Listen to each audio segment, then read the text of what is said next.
Le 20-22, c'est parti. Avant de parler du futur, du nouveau Premier ministre déjà, et du futur chantier, peut-être celui de retraite, on va s'intéresser aux pompiers. Les policiers, c'était hier, et les pompiers, c'était aujourd'hui. Bonjour, Alain Rata. Bonjour. Vous êtes lieutenant-colonel, vice-président du syndicat national des pompiers Avenir Secours. Donc le ministre de l'Intérieur est monté, comme on dit, au feu pour vous recevoir, et il y avait urgence. Il fallait que vous voyiez le ministre de l'Intérieur. On a toujours besoin de rencontrer notre autorité de tutelle. Ce qui est surprenant et agréablement, ce qui est une surprise agréable, c'est qu'il nous est réunis si rapidement, puisqu'il a été nommé lundi et nous étions aujourd'hui avec lui. Les premiers contacts sont bons. Il a d'ailleurs très rapidement confirmé qu'il respecterait les engagements de son prédécesseur sur la revalorisation de notre prime au feu. C'était le premier point à négocier et à discuter. C'était un des points pour savoir si le travail et les négociations que l'on mène depuis 2 ans allaient quand même aboutir. Donc il s'est engagé à l'issue du retour du projet de décret du Conseil d'État à signer le décret et à assurer la publication avant la fin du mois de juillet. Donc c'est aussi un deuxième signal fort. Ensuite, dans les échanges, on a trouvé un ministre très à l'écoute et je dirais même un nouvel homme. On n'a plus la posture que l'on avait connue dans sa précédente fonction ministérielle. On a senti véritablement qu'il s'était totalement investi dans la mission du ministre de l'Intérieur, avec des propos tout à fait pertinents. Alors, c'est étrange parce que... Enfin, c'est étrange. Ça va dans le sens des syndicats de police qui ont été reçus hier et qui disaient exactement la même chose. Il nous a coupé les vivres quand il était à Bercy et maintenant, il est au charbon, il est avec nous. Bah, écoutez, on préfère entendre ça plutôt que l'inverse. Toujours est-il qu'il ne veut pas être le premier sapeur-pompier de France, il ne veut pas non plus être le premier flic de France, il veut être le premier avec nous. Donc déjà, sur la formulation, c'est tout à fait intéressant. Mais ça veut dire quoi ? Ça veut dire qu'il se met à sa place de ministre de l'Intérieur. Il n'est ni pompier, ni policier, ni gendarme. Il est à la fois notre porte-parole et notre avocat. Bon. Jusque-là, ça fait beaucoup de déclarations d'amour. Il l'a dit lui-même, on va attendre des actes. Ah, il a parlé de déclaration d'amour. Oui, il y a une forme d'échange direct et courtois. On n'était pas habitué à ça dans ce ministère. Et c'est plutôt agréable. Après, les orientations qu'il souhaite prendre nous conviennent également. Il s'engage déjà sur des bilatérales avec les organisations syndicales avant la fin du mois. Vous ne pouvez pas rêver mieux déjà pour poser nos problématiques, nos difficultés et puis apporter aussi nos solutions. Alors, on va revenir justement sur vos difficultés. On parlera du Covid, notamment ce fameux rapport qui est sorti le 4 juillet. Mais on va faire un petit tour de table quand même. Dites donc, ce ministre de l'Intérieur fraîchement nommé, il est bien ? Il parle aux policiers qui disent il nous a écoutés. Alors bien évidemment, c'est pas un blanc-seing. On va voir, on va juger sur les actes. Pratiquement le même discours qu'on a entendu. C'est un nouvel homme, Gérald Darmanin. C'est un homme qui voulait ardemment ce poste depuis longtemps et qui, paraît-il, a mis sa démission dans la balance à un moment où il n'était pas évident qu'il soit nommé à l'intérieur.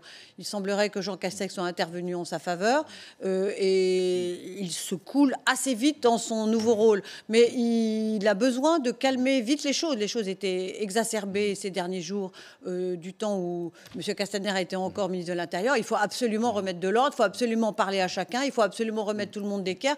Il y a quoi, 30 mois utiles d'ici la fin du quinquennat. Si les choses repartent pas du bon pied, c'est pas dans 3 mois ou dans 4 mois, c'est tout de suite qu'il faut le faire. C'est un signe, question générale, d'avoir reçu en urgence les syndicats de police, les pompiers, en fin de compte, là où il y avait quand même des problèmes et le feu à la maison. Alors oui, c'est un signe si vous voulez, mais c'est un signe plus global au-delà du ministère de l'Intérieur. Il y a la formule qui a été employée ces derniers jours du gouvernement des 600 jours. Et en réalité, on pourrait se dire qu'on est à 2 ans de la présidentielle et que ce n'est pas le moment de réformer, de braquer les gens et plutôt de faire de la politique en vue de la réélection du président de la République, en gros. Et en réalité, ce à quoi on assiste, c'est on a face à nous une équipe pressée. En tout cas, le message qui est donné, et à travers l'action de Gérald Darmanin, mais pas que. On voit bien que dans l'action et de Jean Castex, et un certain nombre de déclarations, d'actions, de visites de terrain, etc., il y a un message qui est porté, qui est de dire non, on n'arrête pas, on va continuer, et on veut aller vite, parce qu'on sait que le temps nous est compté. Et ça, c'est assez original. Vous l'avez senti pressé, le ministre de l'Intérieur ? Non, pas véritablement pressé, plutôt pragmatique. Je vais vous donner 2 exemples. Il souhaite, alors j'ai aussi le retour de ce qu'il a dit à la police et à la gendarmerie et ce qu'il dit actuellement au personnel des préfectures. Il souhaite du pragmatisme, c'est-à-dire apporter des réponses concrètes, directes et rapides sur le quotidien. Il ne s'est pas engagé sur des réformes globales, sauf à ce qu'elles soient nécessaires. Mais lui, il veut être le ministre du quotidien, des problématiques, que ce soit dans les commissariats de police, les problématiques des gendarmes, des sapeurs-pompiers. Il veut qu'on le sollicite pour qu'il puisse apporter des réponses concrètes. Ça demande des moyens financiers. Mais bien sûr. Alors après, on peut pas... Il vous a garanti les moyens qui étaient déjà alloués et une enveloppe supplémentaire ou... Alors, on ne va pas rentrer dans la complexité des choses, puisque que ce soit les policiers et les gendarmes sont financés par l'État, alors que les sapeurs-pompiers le sont par les collectivités territoriales. Donc finalement, il a la télécommande sur un budget qu'il ne maîtrise pas et qu'il ne dirige pas lui-même. Pour autant, il veut être facilitateur dans l'organisation des territoires, il veut être présent, il veut surprendre, il veut se positionner là où il a envie d'aller pour reconnaître le travail qui est fait. C'est un discours qui est séduisant.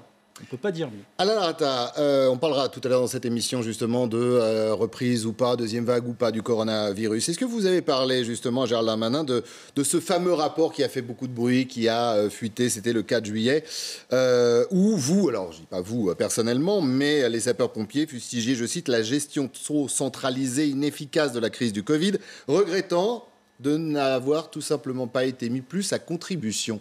Vous lui en avez parlé de ça ? Bien évidemment. On en a parlé avec une certaine forme de mesure et de retenue. D'abord, vous l'avez dit, la crise n'est pas encore derrière nous. Ce n'est pas un rapport qui a fuité, c'est un pré-rapport qui ne dispose pas d'éléments totalement affinés. Sur ce point-là, je pense que dans la stratégie, c'est peut-être pas forcément la meilleure approche. Nous, on appelle de nos voeux à ce que le retour d'expérience, l'expertise de ce qui s'est passé, se fasse à un niveau interministériel et qui soit plus du ressort du Premier ministre pour animer la réflexion, pour éviter justement les travers qu'on a connus d'une crise sanitaire, mais qui n'a été gérée que par la santé, alors que les composantes de cette crise mettaient à contribution la sécurité civile, donc les sapeurs-pompiers. Et là-dessus, c'est vrai que ce rapport, ce pré-rapport fustige un petit peu.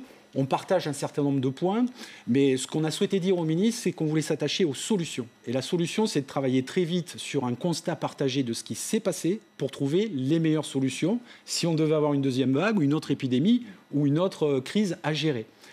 Là-dessus, on a été aussi également... Vous êtes prêts cette fois-ci? Enfin, vous étiez certainement prêts, mais cette fois-ci, le ministre vous a dit, s'il nous arrive quelque chose, une deuxième vague, des confinements, cette fois-ci, vous rentrerez dans la bataille. Non, on était rentré dans la bataille. Il y a eu un problème de communication. Je ne vais pas dévoiler toutes les spécificités parce qu'il est encore tôt. Ce n'est pas au milieu du gué qu'on commence à réfléchir à ces choses-là.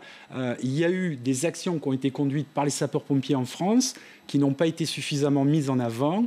Et on avait le sentiment d'un ministère de la Santé concourant à la gestion de crise, mais qui ne reconnaissait pas et ne mettait pas en avant les actions conduites par les autres services. Et pour la gestion de crise, c'est quand même notre ADN, les sapeurs-pompiers, la gestion des crises, on le fait tous les jours.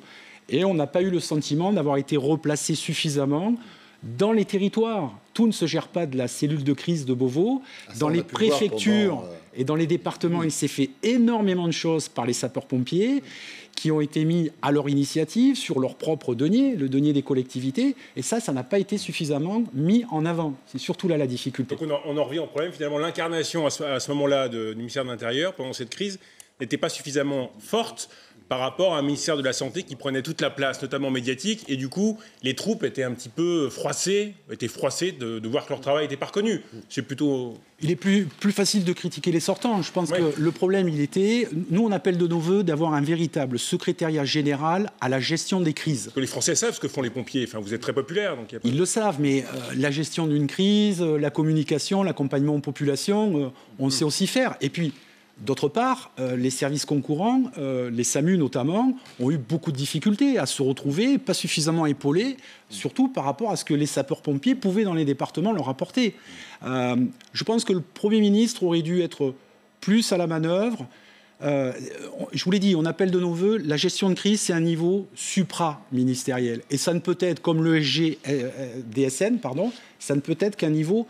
au niveau du Premier ministre. Donc, si on avait une gestion de crise qui était pilotée depuis Matignon, l'interministériel aurait fonctionné. Mais quand vous confiez à un seul ministère concurrent la gestion de la crise, naturellement, au-delà du corporatisme, vous effacez les autres. Et c'est là où on a eu, nous, des difficultés à être reconnus dans notre travail. Mais ça ne s'arrête pas qu'à ça. Voilà, vous sentez un changement de méthode, un changement de considération? La méthode, c'est, je vous l'ai dit, une bilatérale. On a déjà remis, nous, Avenir Secours, qui est le syndicat majoritaire de l'encadrement des services d'incendie et de secours. On a remis nos propositions. On a un livre blanc qui a été rédigé déjà depuis 2 ans, qui comporte 54 propositions. La gestion des crises, c'est notre ADN. On veut être force de proposition. Le ministre l'a entendu. Et j'espère qu'il nous écoutera aussi, qu'on avancera sur le dossier.